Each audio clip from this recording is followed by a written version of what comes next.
Hello! Today I'll be showing you how to make Wirt's Cosplay from the Cartoon Network miniseries Over the Garden Wall.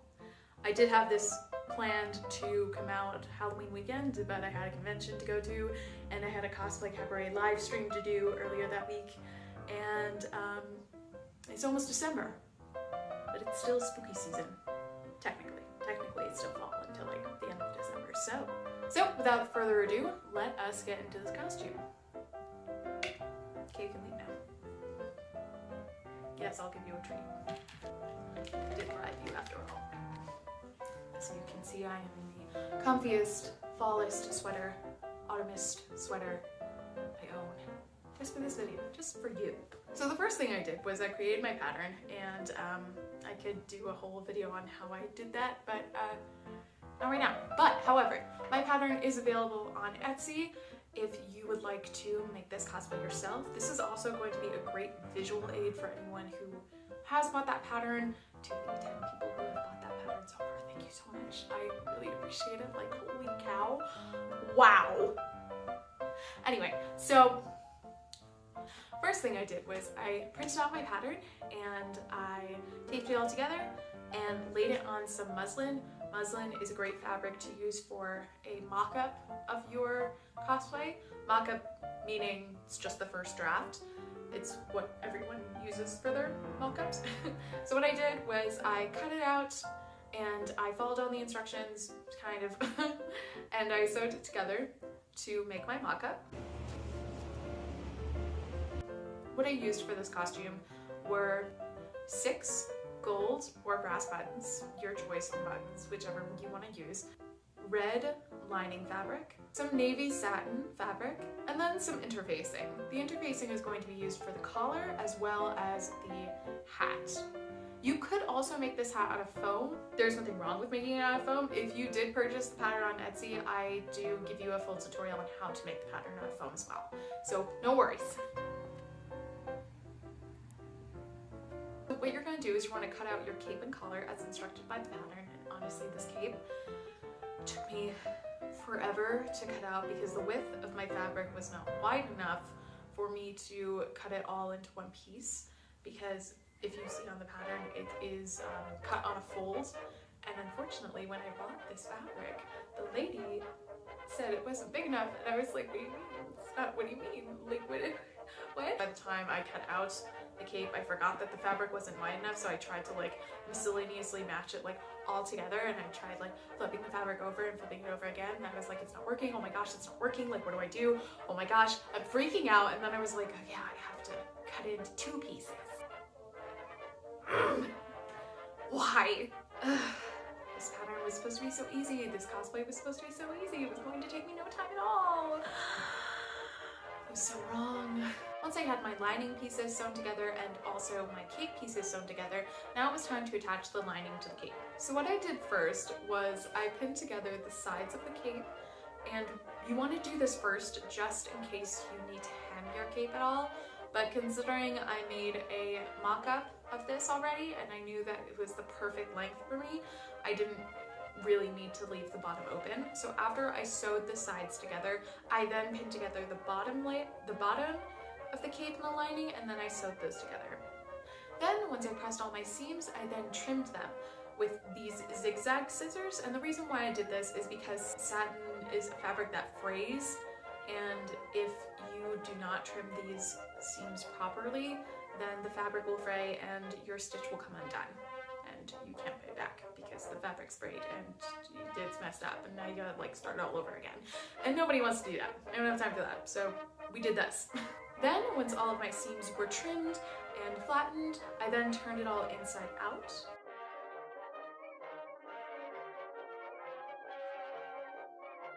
Moving on to the collar. So what you're going to do with the collar is you're going to take the collar pattern and you're going to cut out one of the lining and one of the cape fabric. Then you're also going to cut out one interfacing. Now, the reason why you use interfacing is because this is what's going to make your collar stiff, and it's going to keep it up and away from your face and prevent it from falling over. Now that you have all your pieces cut out, take your interfacing and pin it to the wrong side of the fabric lining. And the reason why I like to pin it down first is just so it stays in place and doesn't move around when I go to iron it. The interfacing I used was a glue-on interfacing, and how that works is that you hold an iron on top of it so that the glue sticks to your fabric. That's why you put the glue side down. Make sure to have the glue side down or you're like gonna ruin your iron and it's gonna be bad. Then once your interfacing is attached to your collar pieces, you're going to want to take the pieces right sides together and pin them together. That way the interfacing is facing out. Then once you're done pinning, just sew along your lines. Be sure to leave a 1-inch gap so that way you can turn it inside out later. Then once you're done sewing, press your seams flat and trim them with the same jagged scissor. Next, turn your collar inside out. This collar was such a pain. This collar was such a pain to do. Like such a... And I've explained this like 20 times and like it's so annoying to explain over and over and over and over and over and over and over and over and over again. I'm gonna do it anyway. So it is time to attach the collar, and what we are going to do you mind? Hello? I'm trying to work on something. Do you mind? Okay, so to re-explain this collar situation, what I did was I took the collar and I pinned the blue sides together, and that's where on the other side I pleated it, and then I top stitched it right here. So what I'm going to do for the lining is I'm going to hand sew it, and I folded the seam allowance over. So now I am going to top stitch this part, and then I'm not going to stitch it all the way through so that way it doesn't come out on the other side. Okay, let's get to work.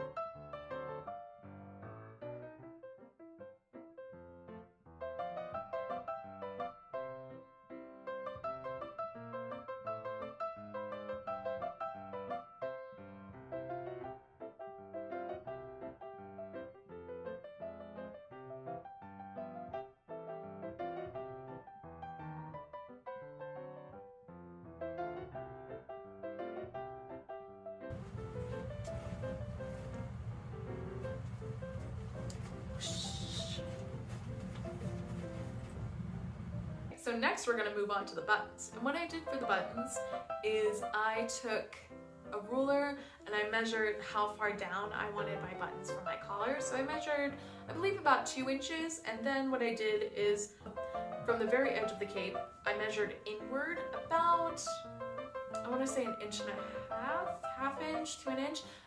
These measurements really depend on where you want to place your buttons. It really depends on the look you want. So I marked my buttons with some tailor's chalk, and then what I did is I just hand sewed them in.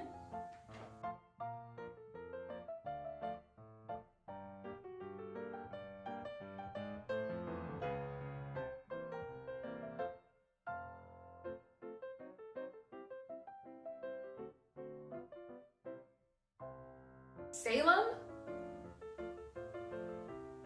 Stop. Okay, now it's time to move on to the button clasp. So what we're gonna do is we're gonna do the same exact process that we did for the collar. We're going to cut out one in the blue fabric and then one of the interfacing.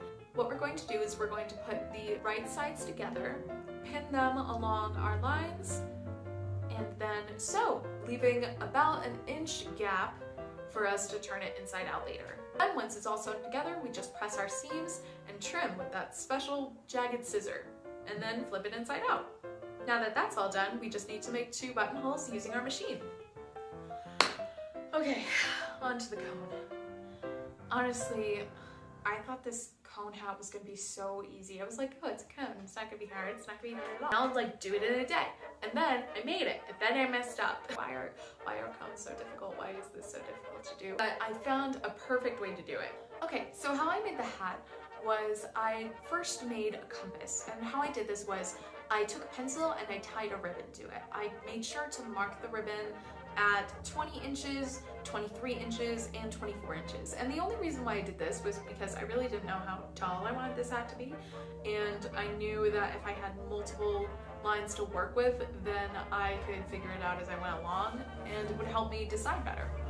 Then what I did was I rolled out a large piece of paper. I took my compass, I pinned it at the corner at each measurement, drew it for one side to the other side, keeping the ribbon really tight as I did this. Once I was done doing that for each length, I now had 3 different lines to choose from. And then I just cut it out and tried it on.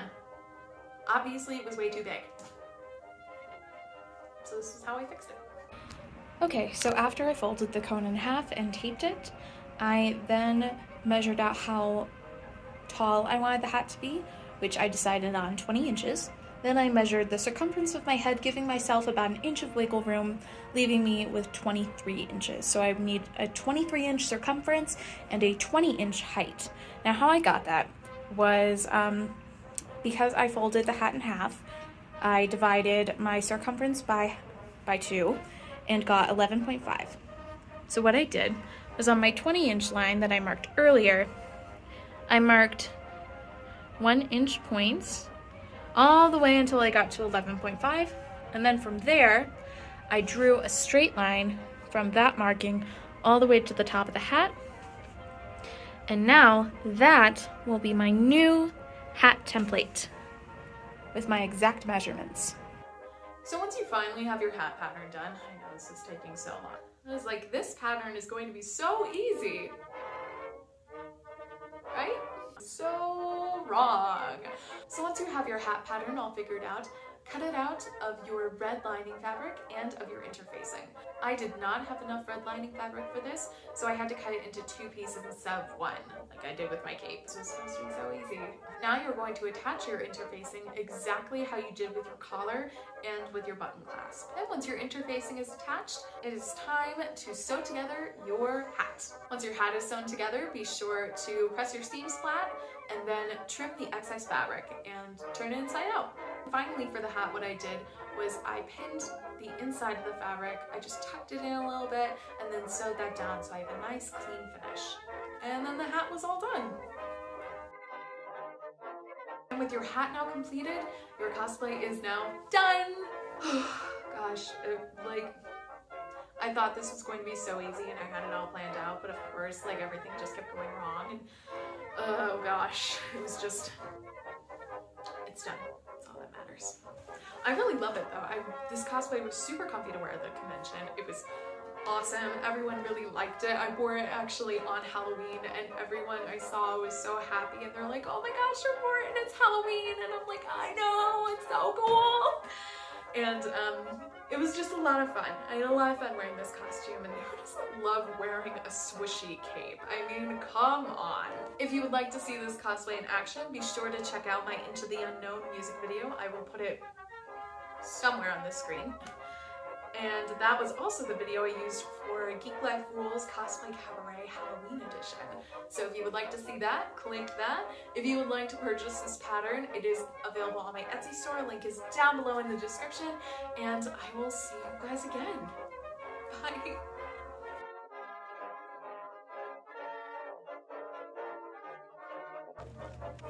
Excuse me. Can I help you? This way.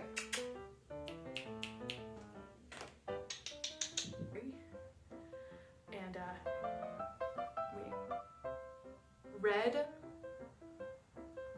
What? Print out. Print. No. Up the collar together. What you're going to do, well, so you're going to want to put of the collar. What? My Wirt music video for